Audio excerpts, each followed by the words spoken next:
E começando o nosso assunto de hoje, começando essa segunda hora aqui do Tom Maior, nós vamos falar sobre o Dia Mundial de Combate ao Câncer.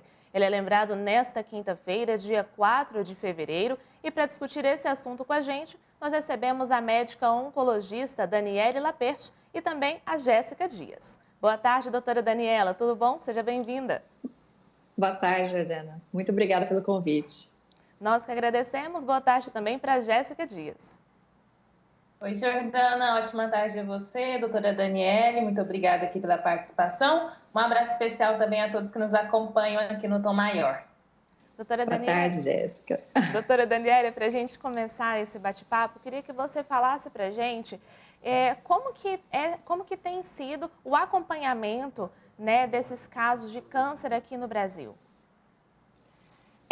No Brasil, a gente tem já uma marca que é vista já em diversos países já com subdesenvolvidos, que é uma incidência muito grande de diagnósticos mais tardios. Então, o dia 4 de fevereiro tem um impacto muito grande da gente trabalhar realmente as medidas preventivas e de rastreamento para diagnósticos mais precoces. E por que a gente busca tanto esse diagnóstico mais precoce? Porque as nossas chances de cura da doença mudam completamente, elas aumentam muito, a intensidade dos tratamentos diminui e realmente a nossa taxa de sucesso de combate à doença aumenta. Só que a gente precisa de uma colaboração e uma atitude mais proativa das pessoas, no sentido de buscar os exames preventivos, de acompanhamento médico regular. E no Brasil, infelizmente, a gente tem taxas bem abaixo do preconizado como o mínimo necessário pela Organização Mundial de Saúde. E com a pandemia isso piorou bastante. Doutora Daniele, além de um diagnóstico tardio, quais são os outros desafios no combate ao câncer aqui no Brasil também? O acesso realmente a diversos exames mais complexos para esse diagnóstico precoce, nem todos são tão disponibilizados como deveriam. Por exemplo, o câncer coloretal, a gente tem uma dificuldade sim no agendamento de colonoscopias para diagnóstico precoce de lesões, para tratamento de pólipos, que são lesões pré-malignas antes de surgir o câncer. Mas, ao mesmo tempo, o Papa Nicolau, que é bem difundido, bem disponível, a procura também é muito baixa dos exames ginecológicos regulares. Então, realmente, o trabalho da conscientização, eu acho que é o maior desafio que a gente tem agora. Doutora Daniele, e falando nisso da conscientização, né, como que é a aderência aos exames preventivos aqui no Brasil? Porque, como você disse, mesmo o exame de Papa Nicolau, ele não é muito feito, né? As pessoas não têm essa iniciativa. E na pandemia isso deve ter piorado, né? Porque há muitos comentários que eu escuto de eu estou sentindo uma dor aqui, mas eu não vou no pronto-socorro, porque com essa época da Covid, misericórdia. Exatamente, e cada dia conta no resultado de um tratamento de câncer. Então, tem acontecido demais, muitas pessoas deixando de buscar atendimento médico diante de um sintoma, de um nódulo, de uma lesão suspeita, com medo do Covid, só que nesse meio tempo a doença segue progredindo. E em algum momento, quando ela realmente decide ir, ela já está chegando de forma tardia. Aqui no Brasil, a gente tem o problema realmente na realização desses exames. Eu vou te dar o exemplo do Papa Nicolau, que é o mais fácil de eu te passar os dados agora. A taxa de cobertura mínima de Papa Nicolau anual para as mulheres é de no mínimo 30% preconizado para a gente ter um rastreamento efetivo e combate ao câncer de colo de útero. No Brasil, a gente estava atingindo metas de 15%, então metade do necessário. E a gente tem um problema curioso, porque muitas das mulheres que realizam o exame não vão buscar o resultado. Então, elas não fazem a consulta de acompanhamento, que é quando vão tomar as medidas diante de uma alteração. Então, essa conscientização de também fazer o exame, buscar os resultados e tomar as medidas de acordo com se tiver alguma alteração presente, é uma coisa que a gente tem que trabalhar bastante, porque no Brasil tem uma grande taxa de exames de rastreamento que os resultados sequer são retirados. Então, se essa taxa são de dados antes da pandemia. Então, é bem óbvio que com a pandemia esses resultados caíram bastante. Essa estatística ainda não está disponibilizada, mas a gente já tinha um valor bem abaixo do preconizado antes. E a gente sabe que realmente esses atendimentos caíram muito, e isso é muito preocupante, a gente pensar que todas essas mulheres estão sem um acompanhamento e que muitas lesões que poderiam ser tratadas estão evoluindo aí sem nenhuma intervenção. Então, doutora, a perspectiva é que a gente tem agora, assim, pós-pandemia, talvez até um aumento no número de mortes por conta de câncer. Sem dúvida, sem dúvida. Nós vamos ter realmente um aumento grande de diagnósticos de doença avançada e, consequentemente, um aumento no número de mortes. Independente dessa questão da pandemia, a gente tem uma perspectiva de aumento na incidência de câncer progressiva. Algumas estimativas já colocam que até 2040 a gente vai ter 60% mais casos do que hoje. E muito por questões de hábitos de vida. E que a gente também tem que trabalhar nesse dia 4 de fevereiro, dessa conscientização do poder de prevenção do câncer com essas medidas, além da realização dos exames preventivos, de adoção de medidas de hábitos saudáveis, tanto de atividade física, de dieta e o acompanhamento médico regular, que tem muito impacto. Novamente a gente cai nessa questão de atividade física e alimentação, né? Isso previne tanta doença, né? Não é só o câncer. Com essas medidas, elas realmente diminuem a incidência de quase todas as doenças crônico-degenerativas, entendeu? Então, é a pílula da juventude que muita gente procura, mas que ela não é tão fácil como muita gente gostaria, né? Ai, com certeza. Doutora, além de a gente poder prevenir através de alimentação, atividade física, por exemplo, no câncer de mama, uma pessoa que tem caso de câncer de mama na família é uma mulher que ela tem que ter uma preocupação a mais, buscar mais cedo fazer os exames preventivos também. E a minha pergunta é relacionada se existem fatores genéticos que fazem com que determinadas pessoas sejam mais sensíveis a desenvolver o câncer. O que explica algumas pessoas desenvolverem a doença e outras não? Então, Jéssica, são muitos fatores envolvidos. A gênese do câncer ela é bem mais complexa do que a gente do que a gente conhece para dizer por que um desenvolve e outro não. Mas é um dos assuntos mais estudados hoje. Relacionado à parte genética, essa questão hereditária de uma predisposição de câncer que passa de pai para filho, isso responde por 10% dos casos somente. 90% das mulheres, ou de quase todos os cânceres, essa estatística é a mesma. 90% dos casos acontecem de forma esporádica, sem uma predisposição prévia. Por isso que esses outros fatores ambientais também interferem, porque todos esses fatores interagem com a nossa predisposição genética mesmo, e esse somatório que culmina no surgimento da doença. Mas para quem tem uma predisposição hereditária de câncer, existe uma medida de acompanhamento diferente, até às vezes cirurgias preventivas, medicações preventivas de câncer, porque essas pessoas têm uma chance muito mais alta de câncer do que quem não tem uma mutação conhecida. Então, merece sim um acompanhamento diferenciado, avaliação oncogenética, que é uma coisa já disponível, para a gente acompanhar a pessoa e a família dela de forma diferenciada do restante da população. Mas isso responde só por 10% dos casos, tá? Nós estamos conversando com a médica oncologista Daniele Laperte. Doutora Daniele, outro ponto. Todo tumor é considerado câncer? Não. Tumor, a gente fala de um crescimento anormal de células. Eles podem ser benignos ou malignos. O câncer responde pelas doenças malignas. E o que faz uma doença ganhar essa característica de maligno? É a capacidade dela sair do lugar de origem.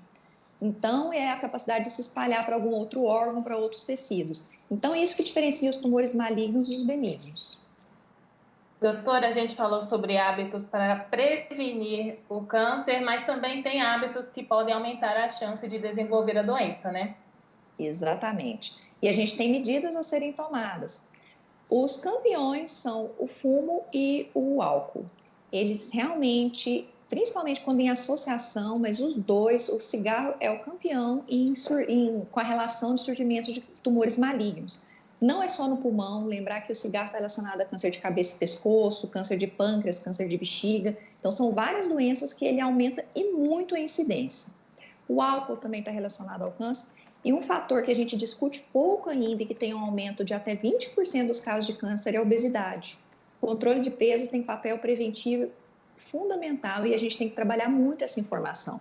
O controle de peso realmente aumenta a saúde em diversos aspectos. Doutora Daniele, outro ponto.